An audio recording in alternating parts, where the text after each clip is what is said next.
आज के इस एक्सप्लेनर में आपका स्वागत है। चलिए सीधे मुद्दे पर आते हैं। क्या आपने कभी ध्यान दिया है कि कैसे हमारे स्मार्टफोन्स और गैजेट्स जो दिन रात हमारे साथ रहते हैं वो चुपचाप हमारे सोचने समझने के तरीके को बदल रहे हैं। हम एक ऐसी दुनिया में हैं जहां हर वक्त ऑनलाइन रहना हवा में सांस लेने जितना आम है। तो आज हम इसी के पीछे के विज्ञान में गोता लगाएंगे। 2016 में एंड्रू सुलिवन ने एक बात कही थी जो इस पूरी सिचुएशन पर बिल्कुल सटीक बैठती है। उन्होंने कहा था कि हम हमेशा कनेक्टेड रहने के मजे तो खूब ले रहे हैं, लेकिन इसके अनदेखे नुकसानों और हमारे दिमाग पर पड़ने वाले बोझ को समझना तो हमने बस अभी शुरू ही किया है। तो सबसे बड़ा सवाल यह है, क्या कभी आपके साथ ऐसा हुआ है कि आप किसी काम से कमरे में गए और वहां जाकर बिल्कुल ब्लैंक हो गए कि अरे मैं यहां आया क्यों था?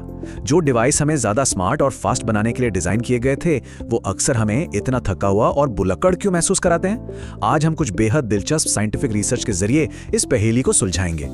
इस पूरे रहस्य को गहराई से समझने के लिए हम आज इन 5 चीजों पर बात करेंगे: आधुनिक संज्ञानात्मक दबाव, smartphone brain drain, Google effect, cognitive offloading और आखिर में हम इस कनेक्टेड टेक के साथ कैसे ढल रहे हैं। तो चलिए पहले पॉइंट से शुरुआत करते हैं, आधुनिक संज्ञानात्मक दबाव। अब एक आंकड़ा सुनिए। क्या आप जानते हैं कि एक आम इंसान दिन भर में औसतन 85 बार अपना फोन चेक करता है? जी हाँ, 85 टाइम्स।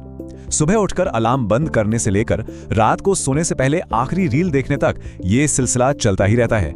और इस वजह से हमारा फोन हमारे दिमाग के लिए एक बेहद हाई प्रायोरिटी चीज बन जाता है। हमारा दिमाग हर वक्त इसके लिए अलर्ट रहता है।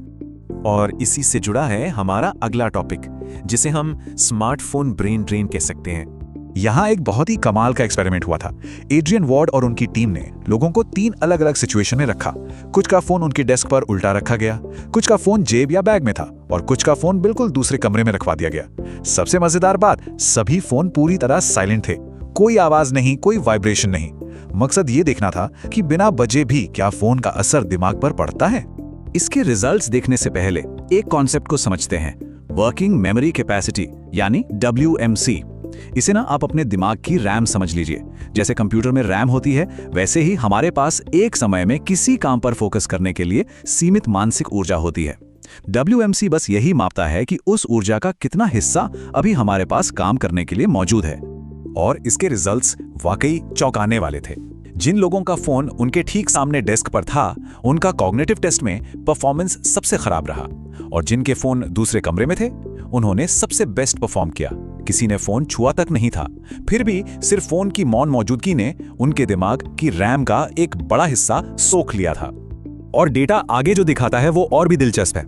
जो लोग अपनी डेली लाइफ में फोन पर बहुत ज्यादा डिपेंडेंट रहते हैं, उनके लिए पास रखे फोन का असर और भी बुरा होता है। आप जितना ज्यादा अपने फोन से जुड़े हैं, उसकी सिर्फ मौजूदगी ही आपका फोकस उतनी ही तेजी से तोड़ती है। देखिए, यहाँ एक जरूरी फर्क समझना होगा। फोन बजने पर या नोटिफिकेशन आने पर हमारा ध्यान भटकना वो तो एक कॉन्शियस डिस्ट्रैक्शन है, लेकिन एक बिल्कुल शांत पड़े फोन को इग्नोर करने में हमारे दिमाग को जो लगातार अनजाने में मेहनत करनी पड़ती है ना, वो एकदम अलग लेवल का मानसिक खिंचाव है। फोन चुप है, फिर भी दिमाग उसे इग्नोर करने में अपनी कीमती एनर्जी खर्च कर रहा है।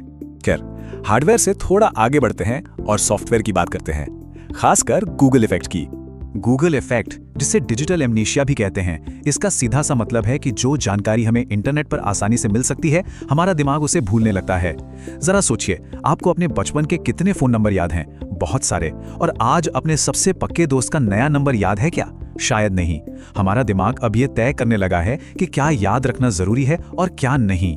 इस पे स्पैरो और उनकी टीम की स्टडी बड़ी दिलचस्प है। उन्होंने देखा कि जब लोगों से कोई मुश्किल सवाल पूछा जाता है तो उनका दिमाग तुरंत कंप्यूटर या गूगल के बारे में सोचने लगता है।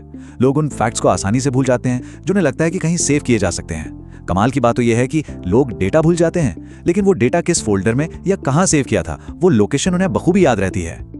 और न्यूरोसाइंस भी इस बात की पूरी तरह से पुष्टि करता है। जब दिमाग का fMRI स्कैन किया गया तो देखा गया कि इंटरनेट से सीखी हुई चीजों को याद करते वक्त दिमाग के उन हिस्सों में एक्टिविटी काफी कम थी जो तब एक्टिव होते हैं जब हम किसी किताब से गहराई से कुछ सीखते हैं। तो आखिर ये सब हो क्यों रहा है? चलिए इसके पीछे के मैकेनिज्म को समझते हैं।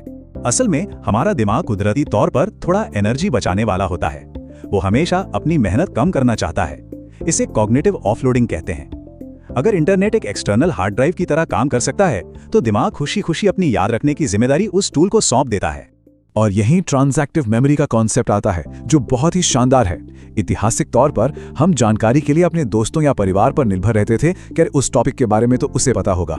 आज हम यही रिश्ता गूगल या अपने कंप्यूटर के साथ बना रहे हैं। हम और हमारे डिवाइस मिलकर एक सिंगल नॉलेज नेटवर्क बन गए हैं। तो अब आते हैं अपने आखिरी हिस्से पर, हम इस कनेक्टेड टेक्नोलॉजी के साथ कैसे ढल रहे हैं। सच कहूं तो इसके दो अलग अलग पहलू हैं।